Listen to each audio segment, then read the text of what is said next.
Da, da, da, oh, oh. Da, da, da, da, da, da, da. Welcome, welcome, welcome everybody to HerPower Live. Thank you for joining us again.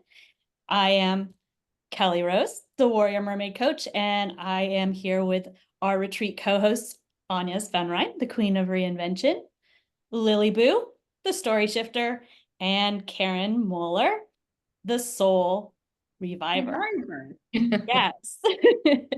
So welcome. Today we thought we would talk a little bit about our own experience with vision and purpose and how we each have personally experienced this life transformation, the journey that we've embarked on. Each of us has our own stories, and everybody does. We're all unique and individuals, and it's exactly the idea, the concept that we're each bringing into this HerPower vision and purpose in the Magic of Croatia, creating a container for each of you to begin your own vision and purpose-based journey. So let's start out this morning and we'll talk to Agnes. And Agnes, what we'd like to know is, where did this whole thing start for you? Is there a moment that you can point to in life where you just knew you needed something different? There have been several phases. However, what it all started with is what most of us are experiencing at some point in life. And that is, I seemingly have it all. I have the job, I have the car, the house, the friends, the romantic life, etc. And I wake up every day feeling unhappy. And there was that frustration. And it doesn't start, at least not for me, it didn't start with me then waking up one day thinking, oh, I want more from life. No, it started with this, what's going on? I don't get it. Something is wrong. And I felt in particular disconnected also from my environment, because I think that at some point, at least again for me, but that's what I've seen also with my clients, there comes a point where you start thinking, but there must be more to life than only me, myself, and I. And you start having that feeling of you want to make a difference. You may not process it necessarily in that way, but it's that type of feelings, that insatisfaction. And then progressively, there must be more to life than what I have. That then comes in. One thing that comes to my mind as you're talking is, did you realize that you were unhappy? Because I know I wasn't probably sure that I was unhappy, because like you, I was that same kind of scenario. Like, I checked all the boxes, and based on what the world had to tell me, I should be happy. How could I not be happy? How can I have the husband, the cars, the house, the career, the kids, all of these things? There's no framework for how can I not be happy with this? Like, this is it. But there was this sense of, is this really all there is? How about you, Yeah. Lily? Yeah, and as you're talking, what comes up for me is that I had to feel safe enough to be able to have those feelings emerge of dissatisfaction, and then also of like a lifetime of suppressing my emotions. So it wasn't until I had everything and I felt very safe, and then my mom passed away, that I had this huge like outpouring of emotion that I didn't understand. I had no way to articulate what was going on inside of me. And so this started off a deep dive into therapy, medications, and really uncovering and recovering who I was and what I'd been tamping down and holding in like all my whole adult life. So every time I cried, I thought I was going to die. And, we didn't talk about emotions in our house. And there was never enough time, because when you're just surviving, you don't have enough time. That's indulgence to be able to spend time crying or looking at your emotions. And So I've made it my business ever since then to figure out what's been going on emotionally, and then to work through those emotions and find out how I don't have to suffer with that anymore, and how I can help other people to not do that too. So Yeah, you know, I think that's such a good point, like that there's not a lot of support out there in the world in general to really look at our emotions. Like you say, that's considered indulgent. I know we have the phrase navel gazing. I don't know if that's something that Lily or I'm sorry, that Agnes and Karin have heard that one, or it's more American. I don't know. But it's, you know, it's you shouldn't be doing this, you're wasting time, like this isn't important, and emotions you know, so suppressed. I totally had that experience growing up as well. And yeah, it wasn't okay to say, you know, the negative stuff, you know, you should be happy all the time. Whatever happy meant, just don't rock the boat, I think. So it sounds like what was really pivotal for you, Lily, was your mother's death. And I think it's yeah. common that there's like a crisis sort of experience that we have. Did you have something like that as well, Karin? Yeah, so what comes up for me listening to all of you is that I felt that I was doing the right thing, like all the time. I was doing what was, kind of expected of me. My father always wanted me to have a family. That was his biggest dream. And I had actually never really wanted to have a family and children. And I ended up having 3 beautiful children whom I love dearly. But at the cost of myself, I realized then. And that was basically an unwanted divorce, I suppose, that kind of like, catapulted me into this. I didn't know how to deal with it. So I went for a 5-week hike on the pilgrimage, on the Camino. And that's where I had these moments of clarity and of, where I realized I want to go, like, literally, you're on this path, on this pilgrimage. I want my own way. I want to find my own way. And I had all these, incredible moments with people that I met, with nature. And then I realized it was actually, I felt really embarrassed, because I realized that was something else. I'd been taking and not giving. And then I suddenly realized in one moment, I want to give. I want to really give. I mean, of course, I've been giving to my kids and what have you, but it was because out of a feeling of having to, of duty, more than and I wanted it to come from me, I don't know if this makes any sense, but I really just wanted it to come from me. And that was the moment that changed everything for me, that I realized, okay, I've got to redefine everything, my mindset, everything. And I've got to, really look at what it is that I want, and what it is that's, like my path.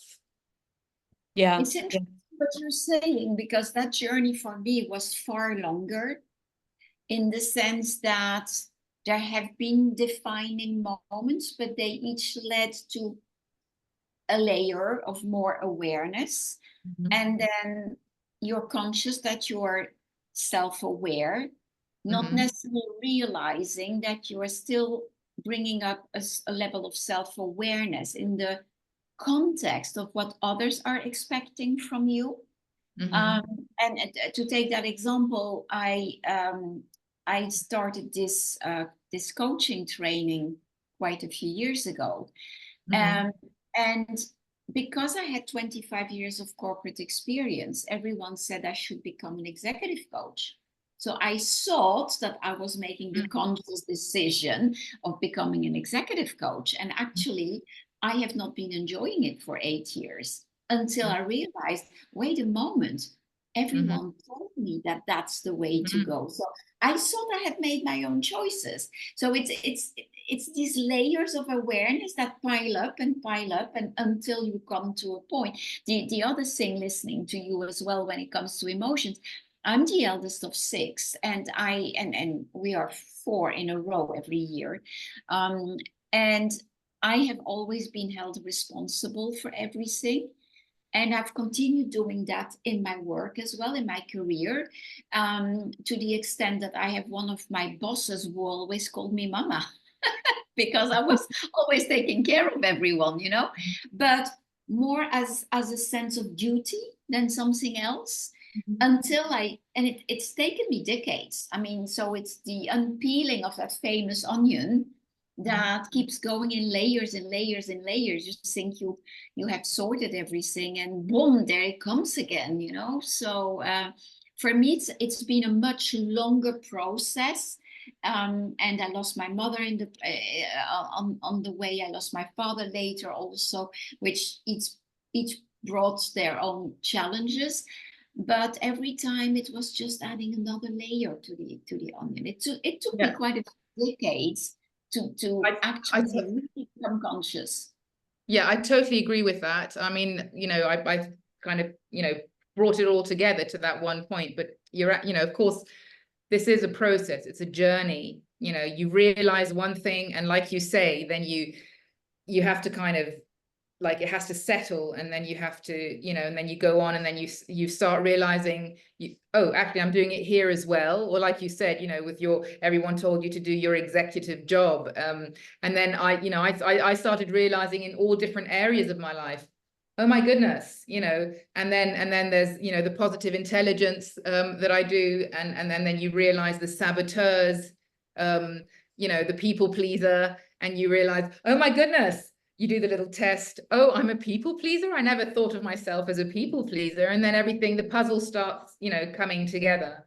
So it is a long journey. And I suppose that's also because, you know, there wasn't kind of one place to kind of like come to be able to work through that. You know, it's like if I look at, you know, listen to your stories, all of our stories are very similar in that we didn't, you know, whatever, go to a retreat or go to a course or whatever, because, you know, we were kind of like learning the bits as, you know, as they came and as we were ready to do them. I suppose, you know, so this is, I guess this is coming back to the retreat. This is one of the reasons that we want to do a retreat, to kind of like really focus on that process, and to be able to support people to get to, you know, to help them get through that process a lot quicker. Yeah, I would have loved to have had a container. Absolutely. There was so much of just trial and error, and, you know, guest check and revise. And so, yeah, this common experience, and that we can speak into the process. And yeah, I do think, you know, there's steps I could have probably avoided had I had, you know, a good experienced group of mentors that I was working with. So I think there's so much in that. I think too, like when I think about the journey, it's, you know, it's a spiral. It's not like, you know, you're just going in some linear path, and, you know, you're really focused on, there's this mountaintop that I'm going to get to, because you find out pretty quickly that you get to that mountaintop, and then there's just another one, and then another one, and then another one, and you keep revisiting layers and layers of yourself. Absolutely, right? So it, you know, you come back around and you think, oh, I thought we covered this, but now we cover it in a whole new way. Like, I know for me, it all started with, I thought it was about fixing my marriage, that, you know, my marriage was not as fulfilling as I thought it should be. And I thought it was about fixing my husband. And What in the else? process, I found out that I needed a lot of fixing. We all start out thinking we're 100% right, and the other is 100% wrong. And I think that's a big lesson of my journey is, you know, yeah, it's never that way. You know, there's always a contribution to the party. You know what's interesting in what you're saying? It's the whole taking responsibility part that makes such a huge difference. For me, there has been a real before and after when I left that toxic relationship. Because for the first time, I hurt my, because everyone was saying, oh, what he did to you, blah, blah, blah, poor you, you know, which reinforces your victim feeling, blah, blah, blah. And for the first time, I thought, wait a moment. And yes, you're always saying to your clients that whatever negative situation you're in, at a subconscious level, you wanted it. And that's not a nice thing to hear. I didn't want that. Come on. No, of course not. At a subconscious level, you do. And once you start realizing that, that is when you start working on yourself, looking at that part of responsibility, taking charge, and where you start realizing that as long as you think that whatever happens to you is due to others or circumstances, so outside of you, there will never be an evolution. And so when I talk about my journey having taken decades like that, it's because I was still not taking responsibility until that point. And that has changed everything for me, absolutely everything. There has been a before and after, to the extent that I'm grateful that I've had that experience, because I wouldn't be who I am without it.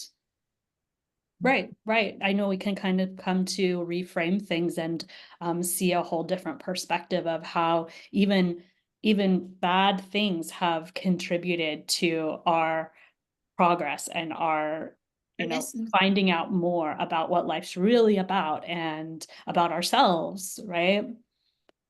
Yeah, and I would say that it's not really that we're choosing these subconsciously. I would say that our life needs it subconsciously to move forward. These bad experiences are the opportunities we have to really figure out, oh, where is it that I need to get stronger? Where was I weak? And how can I overcome this situation? In my Buddhist practice, we have a concept called Hendoku Iyaku, changing poison into medicine, which means it doesn't matter what happens in your life, you can create value out of any situation. And that person or that thing that happened to you is completely up to you how you decide in your mind to give it meaning, because we're meaning making machines. And so it doesn't matter what happens, we're always telling ourselves a story about what happens. And it's like, what are the stories that we're telling ourselves about our lives, and where we're giving our power away to other people to control our happiness? So when we really come from within, understanding that we're always projecting out where we are at our level of consciousness, and then we're getting that reflection back from the universe, from all sources. Anybody outside of you is your environment, in my mind. And so it's just always an opportunity, like, how is this me? How is this me talking to me, or serving me, or helping me, or allowing me to see something inside of me that I hate or that I don't want? And then how is this for me is another great question to ask ourselves, instead of, why is this happening to me? Like, how is this happening for me? And then we can make that shift.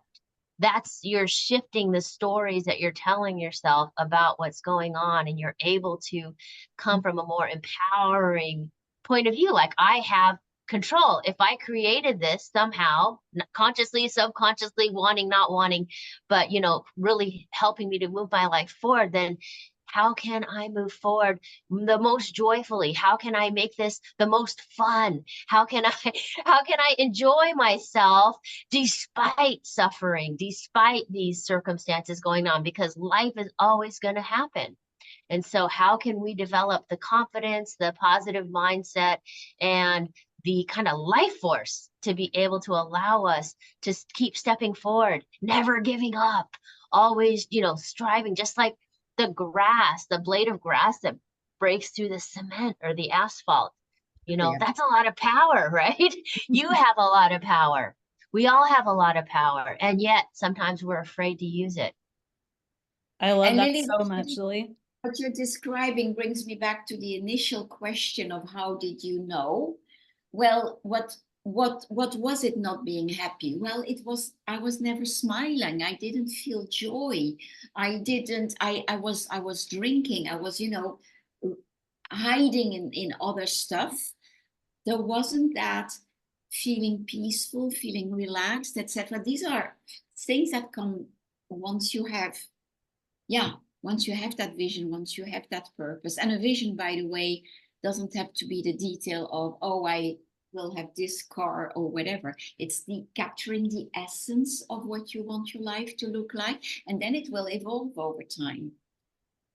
Yeah, I think we probably want to wrap it up here because I believe that we could go on this topic for probably hours. But maybe what we're going to do is give ourselves another 20 minutes to feel into this. I think this is just an extraordinary conversation, and I hope that those who are listening in feel really connected probably to some of these experiences, and that you can relate to what each of us have been through and some of the feelings that we've had around difficulties in our own lives. And I hope also that we can inspire you a little bit about how there is something greater out there. So let's talk more about this. We'll have another round, another session of this conversation next week. So tune in at 9 o'clock Pacific time. That's 6 o'clock Central European time, and 6 p.m. And don't forget to comment if you want. We're like, after you've watched, do add your comments. We love to hear from you. We love to hear your questions, comments, anything that you can think of or that inspires you when you listen below. Yeah, Yes. ask yourself the questions we asked, and let us know how are you experiencing it. Yes, we would love to hear. We would love for you to join the conversation as well, and we would love to have you here live too. So make the time, just 20 minutes of your day on a Wednesday, and we will see you next week. Thank you so much, everyone. Bye. Bye-bye. Bye.